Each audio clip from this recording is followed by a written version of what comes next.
Marshawn Lynch, running back from Buffalo, always a good start. Basically finds the end zone every game, though he hasn't been over 100 yards yet this season. He's only averaging 3.5 yards per carry, down from 4 yards per carry his rookie season. Marshawn Lynch, though, is a guy that you plug in every week. And that Miami defense, I believe, is 12th or 13th maybe against the rush. Not too bad. I mean, not too bad. But Marshawn should probably punch in another touchdown at least, catch a couple passes. He's a decent play always, and not really a guy you even look at the matchups. You just throw in Marshawn Lynch. On the other side, Miami. A lot of just interesting players for Miami. How about Chad Pennington?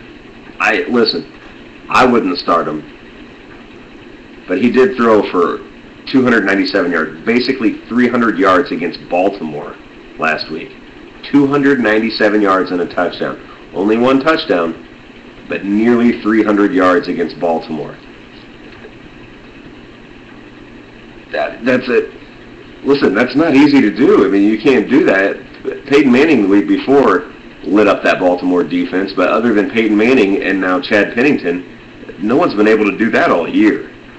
All year. And Pennington has slowly but steadily increased his yardage from week 2, going back to week 2. Every week from week 2, his yardage has went up, and went up, and went up. And now it's up at about 300 yards against Baltimore. So, I mean, this week, at home against Buffalo, I don't know, Chad Pennington could have a decent game.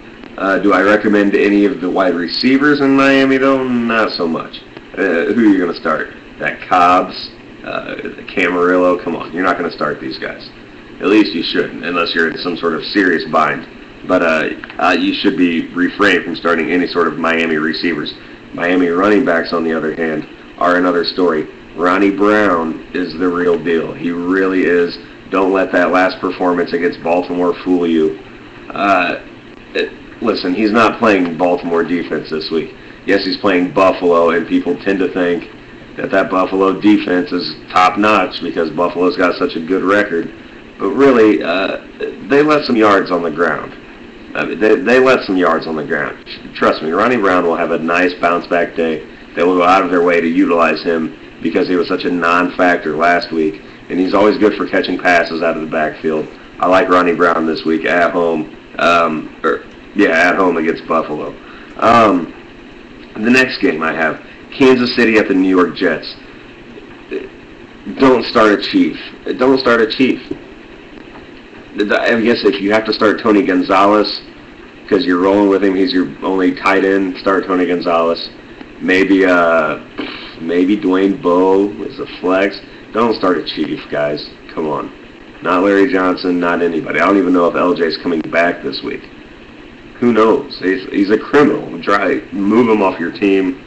Oh, God. The Chiefs are just terrible. And they're on the road against a New York Jet team that's coming off a disappointing loss against Oakland. Brett Favre will have this will be a bounce-back game for the Jets. And, you guys know I'm a big believer in the bounce-back. And this, my friends, will be a bounce-back game for the Jets. Brett Favre will have a big day.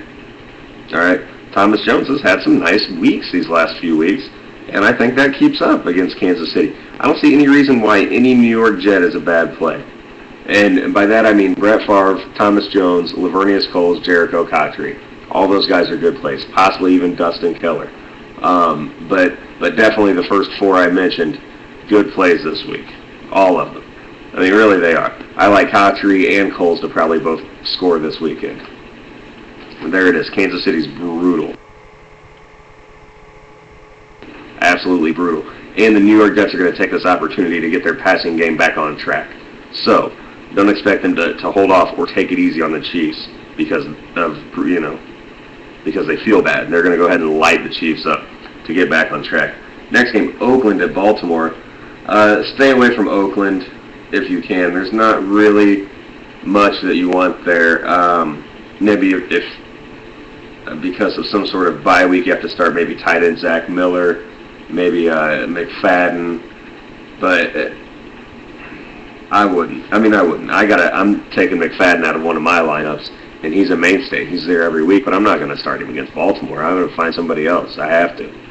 But yeah, no. Stay away from Oakland this week. Our Baltimore defense is scary, just scary. And after giving up 300 yards through the air last week, I don't think that they're going to be making that mistake again anytime soon, especially not against Jamarcus Russell. But as far as Baltimore goes, you know, I like what I've seen from Joe Flacco, though he's not a starter yet. He's not a fantasy starter yet, but keep your eye on him for the future. I really like what I see from him.